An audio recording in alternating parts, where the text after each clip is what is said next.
1 2 4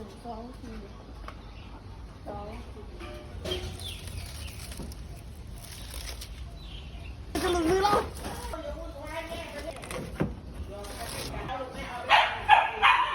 วันนี้เก็บสับปะรดครับนี่ครับเก็บสับปะรดครับสับปะรด